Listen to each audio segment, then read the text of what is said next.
Que Dieu permette à ce que les morts de votre famille, tous ceux qui sont partis, puissent être des bénédictions pour vous, puissent se souvenir de vous. Que vos ancêtres, justement, qui sont partis là, qui puissent voir votre souffrance et vous aider à sortir de là parce qu'aujourd'hui, ils voient des choses qu'ils ne pouvaient pas voir de leur vivant et ils sont des entités hautement habitées par des forces assez élevées et ils peuvent résoudre un certain nombre de choses que toi, tu ne comprends pas. Alors, il faudrait que tu écoutes très bien avant de m'apporter des questions de religion. Jésus est monté, Jésus est descendu.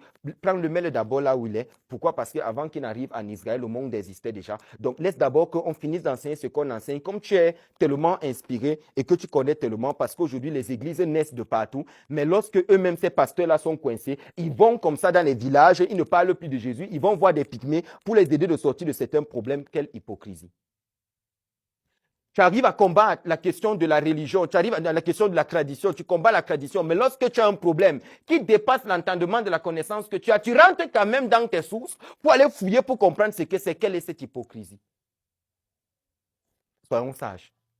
Et acceptons ce qui est vrai afin qu'on puisse avancer. Parce que quelqu'un sera coincé un jour. Il ne faut jamais dire jamais. Et tu te retrouves finalement en train de courir quelque part.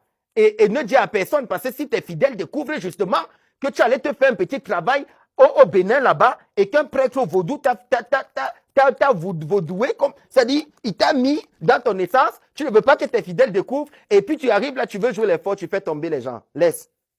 Là où tu peux te cacher là pour regarder, nous on a été initiés, on sait de quoi on parle.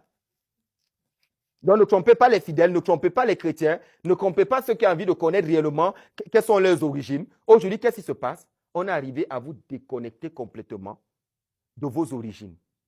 Comment tu arrives à être aussi acculturé? Tu es détaché complètement de ton essence, tu veux vivre une vie qui te dépasse alors qu'il y a une transcendance et une immigration comme ça de l'histoire de ta génération jusqu'au niveau où tu es et toi tu la coupes. Comment est-ce donc possible finalement que tu arrives à devenir ce que tu es censé devenir alors que le cocon et la typologie de bénédiction que Dieu a déversé dans ta lignée familiale est coupé à ton niveau? Du coup, tu commences à racoler dans les vies des autres. C'est pour ça qu'aujourd'hui, j'apprécie beaucoup le peuple bamileke, que l'Éternel leur bénisse, que l'Éternel leur donne tout ce dont ils ont besoin. On aura beau dire tout ce qu'on va dire. Ils sont restés attachés à leur culture. Et aujourd'hui, on se rend compte que spirituellement, ils sont stables. Dites tout ce que vous avez envie de dire. Vous allez vous rendre compte que le réveil de l'Afrique passera par le simple fait que chacun arrive à reconnaître au fond de lui que ses ancêtres sont fâchés contre sa famille et que c'est pour ça qu'il y a tant de souffrance. Parce que l'Église nous a appris que les ancêtres sont les tueurs, ils vont tous nous tuer. On doit les fuir.